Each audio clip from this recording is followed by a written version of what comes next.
অবশ্যই কালিয়াচকের দিকে নজর রাখতে হবে, যেখানে নামবাদের প্রতিবাদের নজিরবিহীন বিক্ষোভ। 13 ঘন্টা পরে রাতে ঘেরাও মুক্ত হন 7 বিচারক। দিকে দিকে বিক্ষোভ, অশান্তির আগুন। ডিজির রিপোর্ট তলব করেছে নির্বাচন কমিশন। এমন ঘটনায় গতকাল রাতে ঘেরাওয়ের সময় একজন মহিলা বিচারকের আর্তনাদের অডিও সামনে এসেছে। সোশ্যাল মিডিয়ায় সেই ভাইরাল হয়েছে অডিও। আর অডিও শোনা যাচ্ছে, হাইকোর্ট আমার সন্তানের খেয়াল রাখুক যদি আমার সঙ্গে কিছু হয়। ভাবুন, একজন বিচারক যার কাছে আমরা নিরাপত্তার বিচার চাই, যিনি সর্বোচ্চ, যার আমাদের যে নিরাপত্তা আইন শৃঙ্খলার সর্বোচ্চ সিদ্ধান্ত যার, তিনি আজকে নিরাপত্তাহীনতায় ভুগছেন। আর্তনাদ, সেই চিৎকার সামনে আসছে। শোনাই।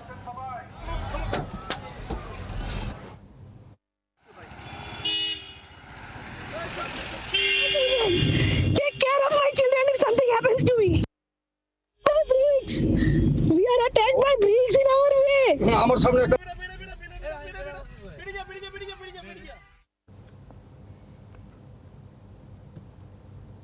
অর্ণবাংশু রয়েছেন আমাদের সঙ্গে এই মুহূর্তে টেলিফোনে। অর্ণবাংশু, এত ভয়ঙ্কর মানে ভিডিও, একজন বিচারকের এই অবস্থা যদি হয়, আমরা যাব কোথায়?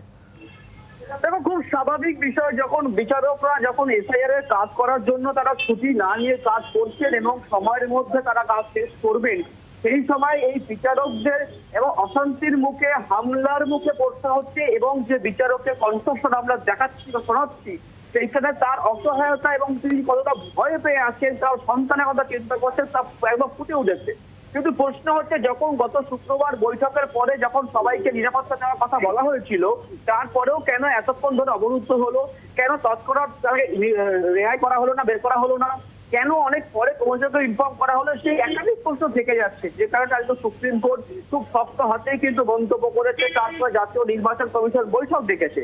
এখানে নিরাপত্তা প্রশ্ন থেকে যাচ্ছে, যে কারণে কিন্তু বলা হয়েছে, আজকে সিদ্ধান্ত নেওয়া হয়েছে স্পর্শগত হিসাবে তাদেরকে এলাকা ভাগ করতে হবে। দ্বিতীয়ত, সেন্ট্রাল ফোর্স রাখতে হবে এবং তারা নির্বিঘ্নে যাতে কাজ করতে পারেন 7ই এপ্রিলের মধ্যে এই জুডিশিয়ালের কাজকর্মটা শেষ করতে পারেন, সেটা সুনিশ্চিত করতে হবে। বিশেষ করে নিরাপত্তা দিতে হবে। এবং এর পেছনে কোনো অভিসন্ধি রয়েছে কিনা তা খোঁজ করার জন্য কিন্তু এনআইএ এবং সিবিআইসি অলরেডি কিন্তু পার্টি করার কথা বলেছে সুপ্রিম কোর্ট। তারা অনুসন্ধান রিপোর্ট দেবে। সেই রিপোর্ট দেখার পর যদি সুপ্রিম কোর্ট দেখে কিছু এরকম রয়েছে যে ইচ্ছাকৃত হবে, তাহলে কিন্তু সুপ্রিম কোর্ট তাদের হাতে তদন্ত ভার দিতে পারে, এমনটা আইনজীবীরা মনে করছে। অনেক ধন্যবাদ অর্ণবাংশু। এই জায়গা থেকে আমরা কথা বলেছিলাম অবসরপ্রাপ্ত বিচারপতি অশোক গঙ্গোপাধ্যায়ের সঙ্গে। কি বলছেন তিনি, শুনবো। এই যে জুডিশিয়াল অফিসাররা কাজ করছেন, এনারা কাজ করছেন সুপ্রিম কোর্টের নির্দেশে, হাইকোর্টের নির্দেশে। এনাদের উপর এই ধরনের ভীতি প্রদর্শন, এই ধরনের আটকে রাখা এবং আটকে রেখে তাদেরকে কিছু নির্দেশিত মানে কথাবার্তা মানতে বাধ্য করার চেষ্টা করা, এইগুলো হচ্ছে আসলে সুপ্রিম কোর্টের ওপর এবং হাইকোর্টের ওপরও আক্রমণ। এটা আমাদের রাজ্যের ভাবমূর্তিকে কলঙ্কিত করেছে। আইনজীবী আশিস চৌধুরী রয়েছেন আমাদের সঙ্গে। আশিসবাবু, স্বাভাবিকভাবেই যখন এই গোটা বিষয়টা সামনে আসছে, সাধারণ মানুষ তো প্রশ্ন তুলবে, বিচারকরা যেখানে নিরাপত্তাহীনতায় ভুগছেন, বিচারকরা, তাহলে আলটিমেটটা কি? মানে আমরা যাবোটা কোথায়? আমাদের ভরসা দেবে কে? দেখুন, এটা সমাজের কাছে সত্যি খুব একটা খারাপ বার্তা। কারণ আমিও একজন পার্ট অফ দ্য জুডিশিয়ারি হিসাবে বলতে চাইছি যে আমি জুডিশিয়াল সিস্টেমে আমিও একজন আইনজীবী হিসাবে কাজ করি। আজকে মানুষের একমাত্র ভরসার জায়গায় হচ্ছে এই বিচারালয় বা বিচারপতিদের ওপর। কারণ সাধারণ মানুষ তাদের ওপরেই ভরসা করে চলে। সব থেকে বড় যেটা প্রশ্ন হচ্ছে যে এখানে যারা এই কাজ করছেন বিচারপতিরা দিনরাত্রি এক করে, এবং তারা এই যে সুপ্রিম কোর্টের মনিটরিং এবং নির্বাচন কমিশনের যে একটা সিস্টেমে তারা কাজ করছেন, এবং এই যে এত বড় একটা ঘটনা ঘটে গেল, সেখানে কিন্তু কোনো রকম তার কোনো আগাম কোনো বার্তা জানা ছিল না। এটা সত্যি খুব আশ্চর্যজনক। এবং এখানে কিন্তু প্রশাসন থেকে শুরু করে এবং নির্বাচন কমিশন এবং সেন্ট্রাল বাহিনী কেউ কিন্তু এই দায় এড়াতে পারে না। একটা জিনিস পরিষ্কার, যে যদি এই যে মনিটরিং হচ্ছে এবং সুপ্রিম কোর্টের নির্দেশে এই যে এসআইআর প্রক্রিয়াটা চলছে এবং বিচারপতিরা এগুলো করছেন, এটা কিন্তু সাধারণ মানুষ যাতে রিলিফ পায় তার জন্য। তাহলে আজকে আমরা কি দেখলাম? যারা রিলিফ পাচ্ছে এবং যাদের জন্য বিচারপতিরা কাজ করছেন, তারাই আজকে আক্রান্ত। তাহলে আশিসবাবু, দুটো বিষয় হতে পারে। এক, কোথাও গিয়ে প্রশাসন মানে কন্ট্রোল নেই প্রশাসনের মধ্যে, তালমেল নেই কোনো, এই বিষয়টা সামনে আসতে পারে। নির্বাচন কমিশনকে দায় হতে হবে। আর একটা বিষয় সামনে আসছে, যারা এই বিক্ষোভ দেখাচ্ছেন তারা কি মনে করছেন যে তারা দেশের আইনের ঊর্ধ্বে চলে গিয়েছেন? এত ধৃষ্টতা।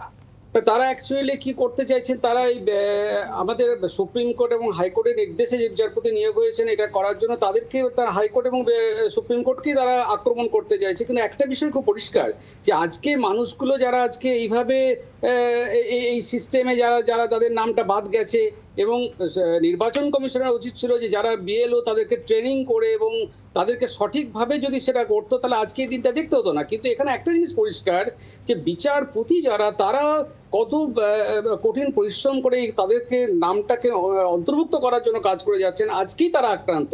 তাহলে আমাদের কাছে পরিষ্কার যে আজকে সাধারণ মানুষের কিন্তু কোনো প্রোটেকশন এবং তাদের কোনো নিরাপত্তা নেই। তাহলে আজকে যদি সাধারণ মানুষের বিচারপতির নিরাপত্তা না দিতে পারে, এবং তাহলে সাধারণ মানুষের নিরাপত্তা কোথায়? আর সব থেকে বড় কথা হচ্ছে যারা প্রশাসন, যারা পুলিশ প্রশাসন এবং যারা সেন্ট্রাল বাহিনী আছে, তাদের কাছে আগাম খবর ছিল নাকি যে যারা এখানে এই বিচারপতিরা কাজ করতে আসবেন এবং তারা এসআর প্রক্রিয়াটা সম্পূর্ণ করবেন? তাহলে তারাও ফেলিওর। এখানে সুপ্রিম কোর্টের কড়া পদক্ষেপ নেওয়া উচিত, এবং যারা এর সাথে যুক্ত আছে তাদের ইমিডিয়েট অ্যারেস্ট করে তাদের বিরুদ্ধে সব রকম ব্যবস্থা নেওয়া উচিত, যাতে এই ধরনের ঘটনা কোনো পুনরাবৃত্তি না হয়। একদমই অসুবিধা, সঙ্গে থাকুন। আর এই সুপ্রিম কোর্টের প্রধান বিচারপতিও আজকে একগুচ্ছ প্রশ্ন তুলেছেন এবং আইন শৃঙ্খলার ভূমিকা নিয়ে, প্রশাসনের ভূমিকা নিয়ে প্রশ্ন তুলেছেন। কারণ গতকাল রাতে যেটা হয়েছিল, মুখ্য সচিবের সঙ্গে যোগাযোগ করেও পাওয়া যায়নি, এমনটাই প্রধান বিচারপতি তিনি বলছেন সুপ্রিম কোর্টের, এবং গোটা বিষয়টা তিনি হতবাক হয়ে গিয়েছেন। কি করছিল ডিজি, কি করছিলেন ডিজি, কি করছিলেন জেলা শাসক, সমস্ত বিষয় নিয়ে তিনি প্রশ্ন তুলেছেন সুপ্রিম কোর্টের প্রধান বিচারপতি। এবং ঠিক এই জায়গায় দাঁড়িয়ে তিনি বলছেন, আরও যেটা স্ক্রিনে আমরা দেখাচ্ছি, ঠিক এই বক্তব্যগুলো সুপ্রিম কোর্টের বিচারপতির রয়েছে, যেখানে তিনি প্রশ্ন তুলছেন প্রশাসনের ভূমিকা নিয়ে।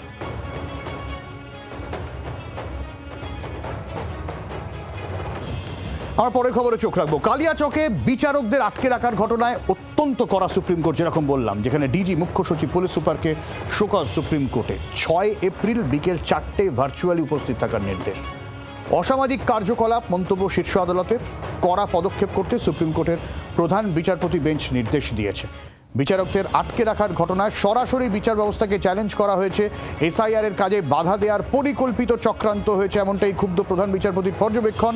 আর এই ঘটনায় সিবিআই, এনআইএকে মামলায় যুক্ত করার নির্দেশ দেওয়া হয়েছে। রাজ্যের অ্যাডভোকেট জেনারেলকে ভৎসনা করেছেন। কাল রাত 1টা পর্যন্ত তিনি নিজে জেগে মনিটর করেছেন, এমনটাই তিনি বলেছেন। এবং তিনি এটাও বলেছেন এই ঘটনায় সিবিআই বা এনআইএ তদন্ত করবে। আশিসবাবুর কাছে যাবো। আশিসবাবু, সিবিআই বা এনআইএ তদন্ত করবে ঠিক, কিন্তু এই পরিস্থিতি হলো যে যেখানে হাইকোর্টের প্রধান বিচারপতিকে নিজে ফোন করে বলতে হচ্ছে যে আপনারা কি করছেন, যান ওনাদেরকে উদ্ধার করে আনুন, এবং রাত 1টা পর্যন্ত সুপ্রিম কোর্টকে মনিটর করতে হচ্ছে। দেশে আর কোথাও এরকম হয়েছে বলে তোমার মনে পড়ছে না রিসেন্টলি? দেখুন, এটা এই যে বিক্ষোভ, যে এই যে জনবিক্ষোভটা হয়েছে, এটা কিন্তু একটা অর্গানাইজ, আমি যেটা মনে করি আর কি। কারণ এটা সাধারণ মানুষরা গিয়ে বিচারপতিদের আক্রমণ করবেন, এটা কিন্তু হতে পারে না। এটা কিন্তু অর্গানাইজ হয়েছে এবং অনেক দিন ধরে এটার মধ্যে একটা পরিকল্পনা করা হয়েছে। তাহলে এখানে প্রশাসন ফেলিওর। প্রশাসন কেন খবর পেল না যে এই ধরনের একটা জনবিক্ষোভ হতে চলেছে এবং বিচারপতিরা এখানে আক্রান্ত হবেন? এই খবরটা নিশ্চয়ই প্রশাসনের আগে থেকে জানা উচিত ছিল, এবং প্রশাসন জেনেও তার কোনো ব্যবস্থা নেয়নি, এটা আমার মনে হয়। কারণ এই যে বিক্ষোভটা হয়েছে এটা স্বতঃস্ফূর্ত হতে পারে না, এটা অর্গানাইজ করা হয়েছে এবং অনেক দিন ধরে পরিকল্পনা করা হয়েছে যে এই ধরনের বিচারপতিদের এইভাবে তাদেরকে আটকানো হবে, এবং এটা পরিকল্পিত। সেক্ষেত্রে সুপ্রিম কোর্ট এবং হাইকোর্টের সঠিক পদক্ষেপ নেওয়া উচিত, এবং যারা যারা যুক্ত আছে এবং প্রশাসনিক যারা যুক্ত আছে, যাদের ফেলিও, যারা এই প্রোটেকশনটা দিতে পারেনি, তাদের এগেনস্টে কিন্তু কঠিনতম থেকে কঠিনতম পদক্ষেপ নেওয়া উচিত, এবং তাদের বিরুদ্ধে শাস্তিমূলক ব্যবস্থা গ্রহণ করা উচিত বলে আমার মনে হয়। বাংলার আওয়াজ, বাঙালির আবেগ, জি 24 ঘন্টা।